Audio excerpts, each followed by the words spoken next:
அம்மா சொல்லுப்பா. என்ன காலையில் சாம்பார்? காலையில் பச்சை பட்டாணி குருமா வச்சு உனக்கு தோசை ஊற்றி கொடுக்குறேன்.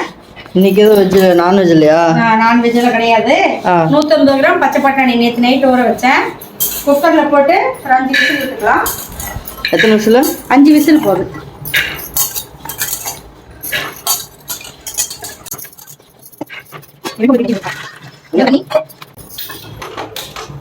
அடுப்பு பற்ற வைக்கல. எவ்வளவு டிஸ்டர்பன்ஸ் ராஸ்கல். விளக்கெண்ணெய் நல்லா வெந்து வரதுக்கு விளக்கெண்ணெய் 5 விசில் விட்டா போதும். நல்லா வெந்து வந்துடும். அப்புறம் நம்ம குருமா வச்சுக்கலாம்.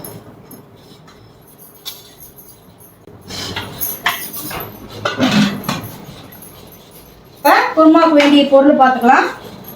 இது வந்து சக்தி மட்டன் மசாலா 1.5 ஸ்பூனு, பொட்டுக்கடலை ஒரு கைப்பிடி அளவுக்கு பொட்டுக்கடலை, சோம்பு, பட்டை, கிராம்பு வந்து பாருங்கள் 4 கிராம் போட்டிருக்கேன். கல்பாசி இது வந்து தாளிக்கும் போது போடணும். கல்பாசியும் பிரிஞ்சா இலையும் தாளிக்கும் போது போடணும். சின்ன வெங்காயம், பச்சை மிளகாய் 2, ஒரு மூடி தேங்காய் துருவி வச்சுருக்கேன் குருமாவுக்காக. இது வெந்ததும் எப்படி செய்யலாம்னு பார்த்துடலாம்.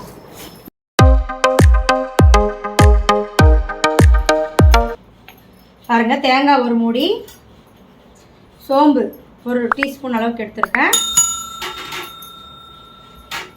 4 கிராம்பு, பொட்டுக்கடலை.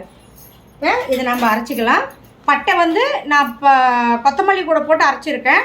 அதனால் கொத்தமல்லி போடும்போது பட்டை அது கூடவே வந்துடும். அப்படி தனியாக போட வேண்டியதில்லை. அரைச்சிக்கலாம்.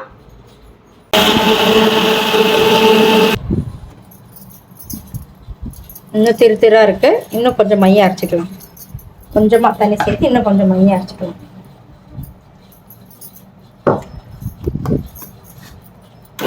பாருங்க தான், இப்படி நல்லா குங்குமம் மாதிரி நல்லா மையம் இருக்கணும். அப்போ தான் குழம்பு நல்லா டேஸ்ட்டாக இருக்கும். 5 விசில் வந்துடுச்சு. கேஸ் ஃபுல்லாக போயிடுச்சு. இப்போ பண்ணி பார்க்கலாம். பாருங்கள் எப்படி நல்லா வெந்து வந்துருக்குங்க.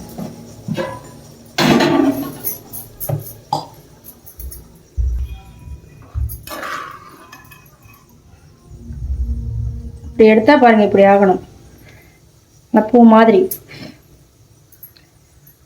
பூ மாதிரி இப்படி வெந்திருந்தால் தான் சாப்பாட்டில் போட்டு பிசைஞ்சு சாப்பிடும்போது நல்லாயிருக்கும். இப்போ மசாலா எப்படி பண்ணுறது பார்த்துக்கலாம். அடுப்பு ஆன் பண்ணி வடச்சட்டி வச்சுருக்கேன்.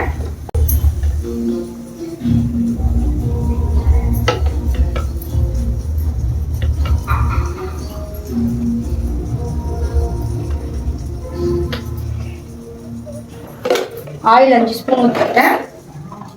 கடலெண்ணெய் 2 ஸ்பூன் சேர்த்திக்கலாம். அதே 2 எண்ணெய் சேர்த்துறீங்க? 2 எண்ணெய் வந்து சேர்த்திக்குவேன். ஒரே எண்ணெய் சேர்த்திக்கூடாதுன்னு சொல்கிறாங்கல்ல, அதனால் இந்த எண்ணெய் 2 எண்ணெய் சேர்த்திக்குவேன். அது வந்து தாளிக்கிறதுக்கு மட்டும் கடலெண்ணெய் ஸ்பெஷல். ஒரு பிஞ்ச் அளவுக்கு கடுகு,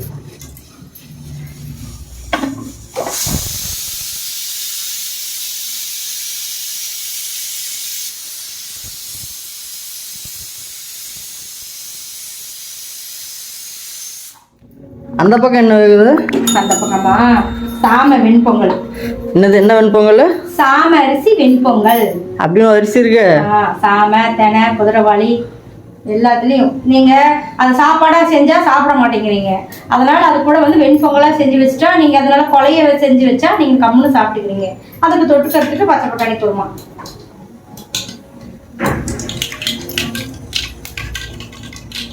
பாருங்க, கல்பாசி. கல்பாசி எங்கே வருது? கல்பாசி தான் பேர். பிரிஞ்சாலில்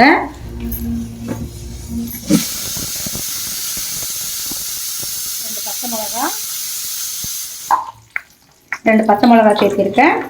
அடுப்பை கொஞ்சம் சிம்மில் வச்சுக்கலாம். சின்ன வெங்காயம் போட்டால் தான் டேஸ்ட் நல்லாயிருக்கும்.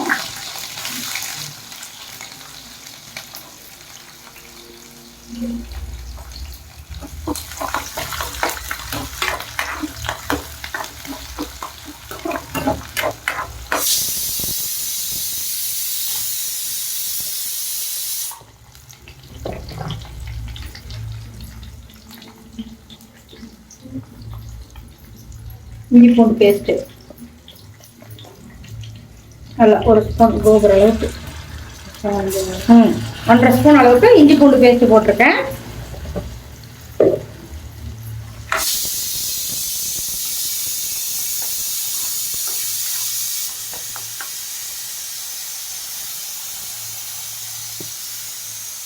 கொஞ்சமா தூளுப்பு, எண்ணெய் பிரிஞ்சு வர்றதுக்காக தூளுப்பு.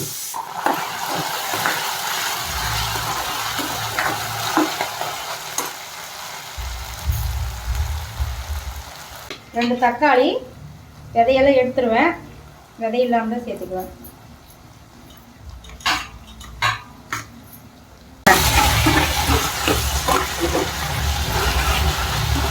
ரெண்டு தக்காளி போட்டால் போதும்.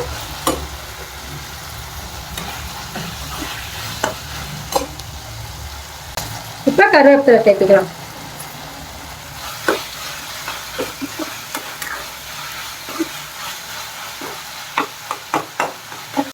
தக்காளி நல்லா வெந்து வர்றதுக்கு கல்லுப்பு போதும். ஏற்கனவே தூளுப்பு 1 ஸ்பூன் சேர்த்தி இருக்குது, போதும். பாருங்க, மல்லித்தூள்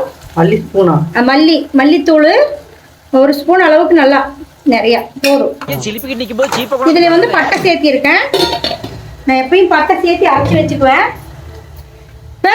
இப்போ சக்தி மட்டன் மசாலா இது 1.5 ஸ்பூன்.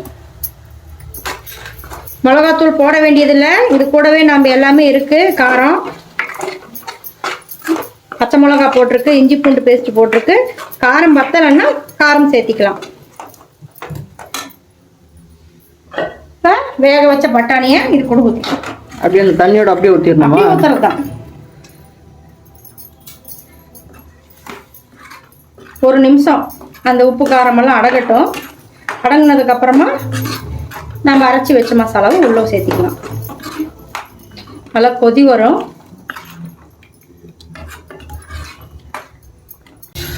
அதுக்குள்ள கொதி வந்துருச்சு. அதுக்குள்ள கொதி சீக்கிரமா கொதி வந்துடும். பச்சை பட்டாணி இறக்கணுன்னே நாங்கள் சேர்த்திருக்கோம்ல, அதனால மலான்னு கொதி வந்துடும். கொஞ்சம் லைட்டாக எண்ணெய் அப்படியே பிரிஞ்சு வர மாதிரி தெரியும் பாரு. பிரிஞ்சு வரும்போது நாம் அந்த மசாலாவை கூட சேர்த்துக்கணும்.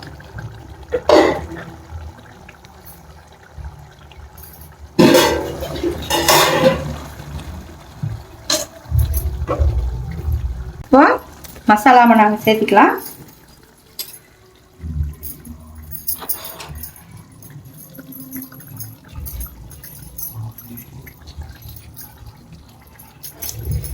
கடலை நிறைய சேர்த்திக்க கூடாது. கடலை நிறைய சேர்த்திக்கிட்டா நல்லா இருக்காது. பொட்டுக்கடலை 1 கைப்பிடி அளவுக்கு சேர்த்துக்கணும்.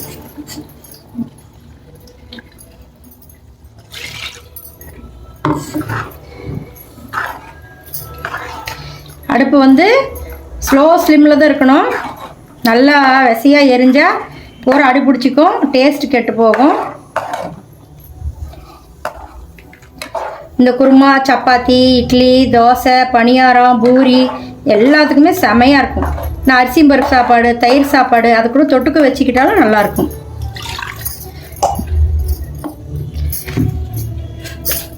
நம்ம கேமராமேன் சொல்கிற மாதிரி மிக்ஸி ஜாரை கழுவி வச்சாச்சு.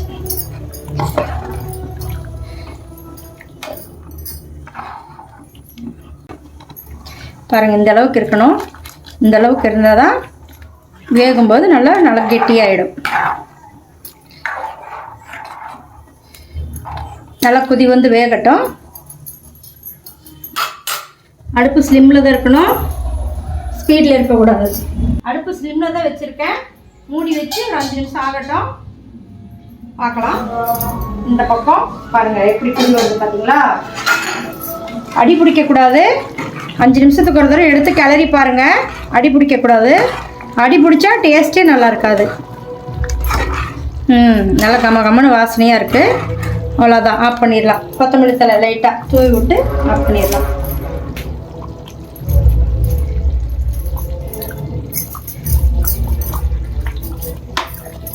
ஆயிடுச்சு. இப்போ இட்லி, தோசை எதுக்கு வேணாலும் வச்சு சாப்பிட்லாம். பாருங்க, குருமா ரெடி ஆயிடுச்சு. சூடா இட்லி,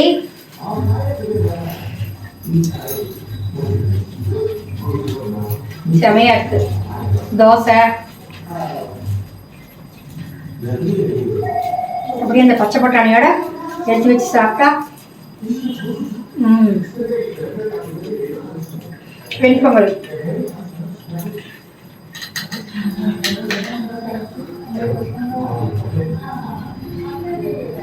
சுட சுட குருமிளகோட வெண்பொங்கல், பச்சை பட்டாணி குழம்பு அப்படியே தொட்டுக்கிட்டு சாப்பிட்டா